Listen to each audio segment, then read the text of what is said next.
bluegill, whole entire bluegill. Good. Welcome to the OHO. This week we'll be cleaning entire bluegills, cooking them whole, cutting the heads off, scaling them, and prepping them. I'll show you the tools I use.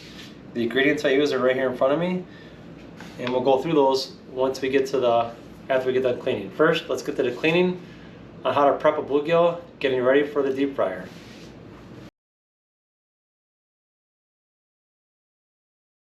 And obviously, nice brown bags work great from the store and grocery shopping. I like to double bag it up, put a bag within a bag, and then you can throw your trash, leftover stuff in there. There's many different ways to scale a bluegill. I have an actual fish scaler. A lot of people like to use a knife. A knife that locks in is really good, so when you're scaling it doesn't hurt yourself, doesn't unfold. Or a spoon, or a spoon. Spoons work really great. They're great for cleaning out that extra little, I'll show you a trick. They're great for cleaning out something that no one ever does, that I haven't seen yet. But I will use a scaler because it's a lot easier.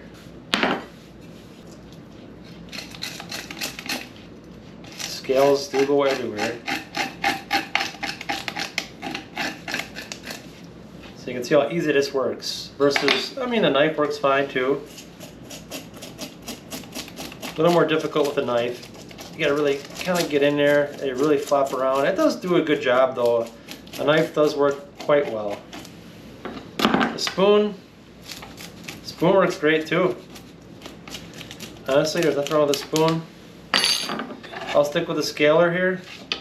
What I like to do is I like to scale all my bluegills first. And make sure you get up around here, this part right here, because there's a lot of meat. A lot of meat on this section of the bluegill right here, up towards the head. So you don't want to cut right here. You want to make sure when you cut it, you kind of cut it in a circular motion to come around that. So that's that side. Once again, you can use a spoon if you want. The spoon works really good. As you can see, the spoon works just fine for taking off scales. Does a really good job. You can use your knife, that works as well too. I like my hunting buck knife here, works really good. My actual hunting knife, one of them, does a really good job. You can also use a scaler, which is meant for doing bluegills and larger fish and all the above.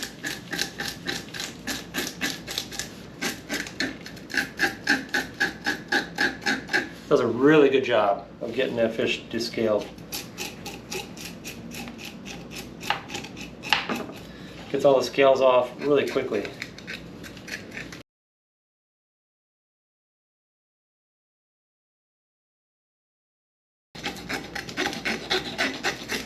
Again, it does not take long to scale up a bluegill.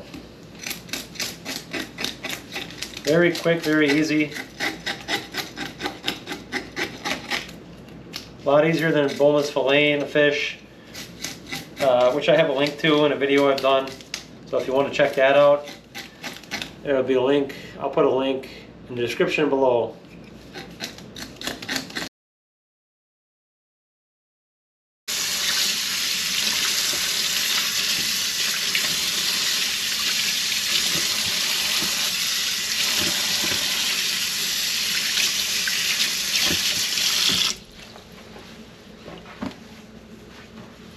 Here we go, taking off the head of the bluegill.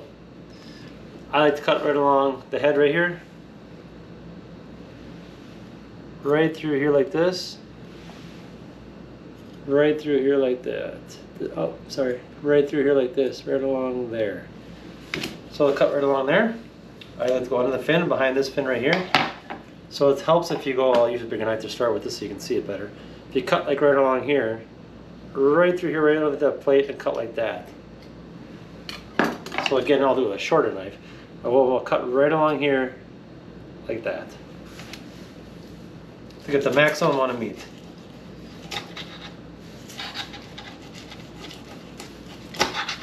Nice short knife, sharp knife works great.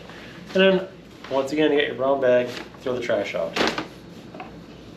So I'll cut those off, and you take your knife, go right up to the pooper, Sometimes I like to use this longer knife right here. Slit that right there. And you simply take your finger, put it inside the membrane right here, right along inside the cavity right here. You're just going to pull the guts right out, and that's it. Just that simple. Garbage, done. And if you really want to, so you don't have anything in there, you can get your spoon. There's a mud vein back in here, up on the upper side. You can clean that out. Now, you're not going to eat that, but it's still nice to keep it out of your grease. Get that out of there. Now you can see, do that, now you can see it's nice and clean inside that bluegill. Back up in there. Looks great. So that's it. That's all there is to it. Just that quick. I'll go ahead and do the rest of them right now. So I'm gonna put that one in the sink and give it a final rinse. Once again, I'll use my hunting knife here. Right behind those fins. Angle that knife up towards the front. Just like that. Slit that right to the belly, right to the pooper. You can see the poop come out right there. Take your finger, right up inside that membrane right there, and you simply just pull that guts right out, and that's it. That fish is ready to be rinsed off and ready for the grill. Or ready, fish is rinsed off and ready for the slow deep fryer.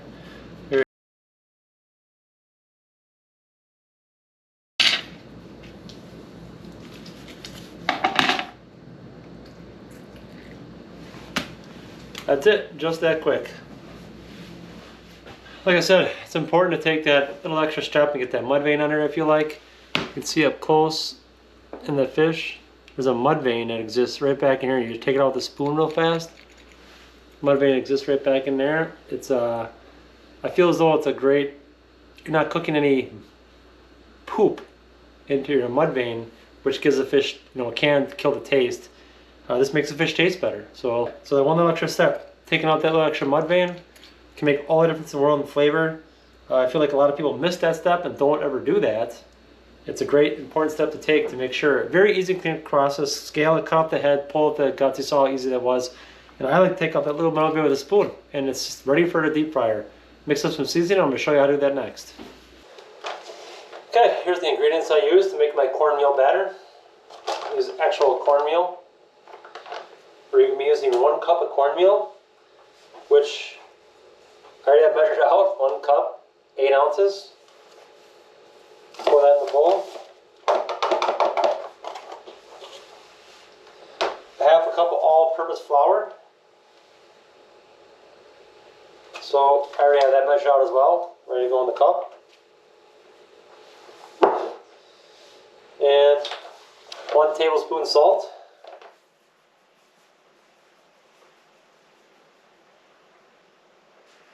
It's kind of seasoned to taste, but you can go a little bit less if you want. I like a little black pepper with it, so 1 tablespoon black pepper.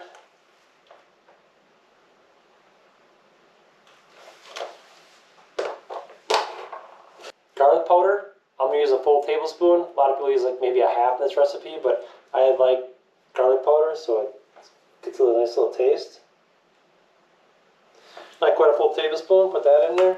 A little bit of paprika. Again, this is also seasoned to taste. I'll go with 1/2. Now we'll go with 1/2.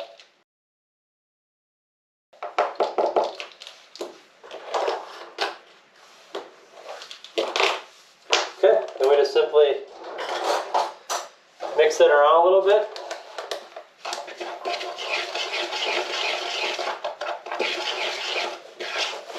Some people add cayenne pepper, other seasoning to taste. This is your basic, classic cornmeal mix. Okay, I filled my pot about halfway. I wish I had a cast iron pot. That would be great. But I'll put my oil in there. And I'll put the whole bottle. I want a little bit of depth to it. Has a whole bottle of canola oil, 48 fluid ounces. Okay, you want to heat your grease to about 350, 375 for deep fried bluegills to turn out the best. Grease is heating up.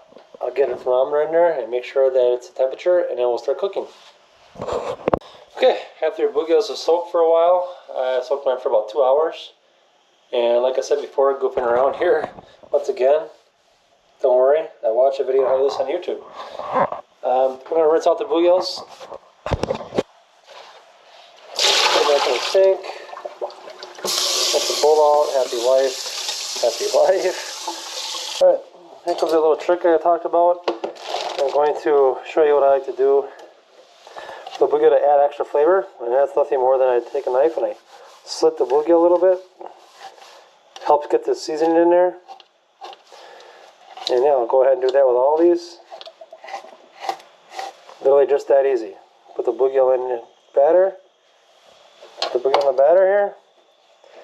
Kind of press all into all the crevices.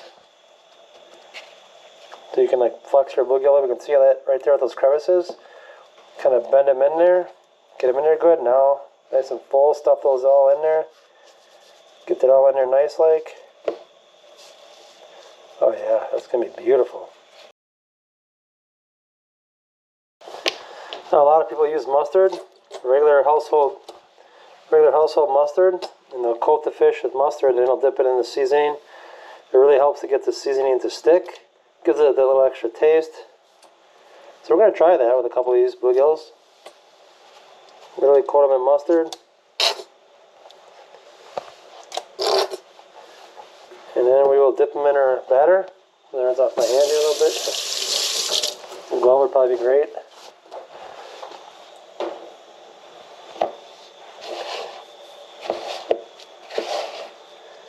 Get that all on there. Smother that mustard on there.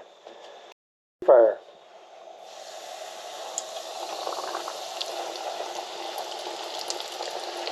And they go there cooking.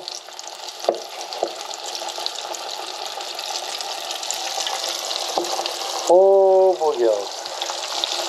This is definitely not cold.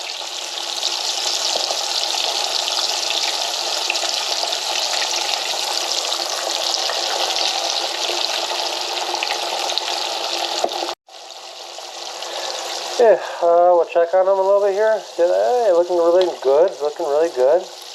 Then cook a little bit longer before you rotate them.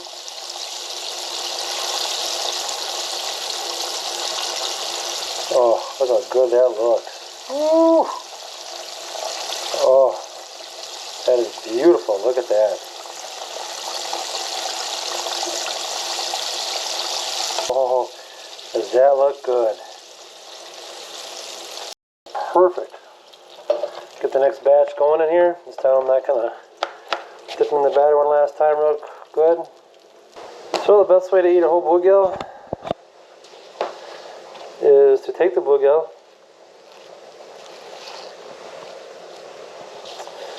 best way to eat a whole bluegill. I like to pull out the bottom fin. You should pull right out. I like to pull out the top fin. I'm not going to eat that. You can eat the tips of it, but I won't. The tail, very tasty. That we will eat. Bluegill, whole entire bluegill. Good. The meat just falls right out the bones.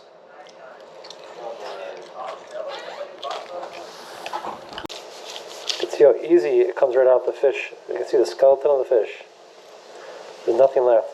Now you just take it right out the bones, right out the rib cage. You always can tell if you cooked it a little bit too long because it'll be tough to get out the rib cage. Alright, eating some whole bluegills. We got some nice bluegill fillets right here, already taken off. Some meat. Oh, is that good? So good. So good.